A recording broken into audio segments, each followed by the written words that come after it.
Flushing the line today. The filter started dumping, and it is nasty. So that filter dumps on pressure differential. When it sees a pressure drop, it dumps. Well, they started stirring all the shit up when putting chemical in, and I actually lost flow on my chillers, and that filter dumped. So we stopped. I've got it stopped now, and I've overridden my condenser water pump to on.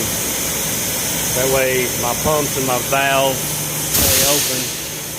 We ought to be good, but we're getting a whole lot of crap out of this.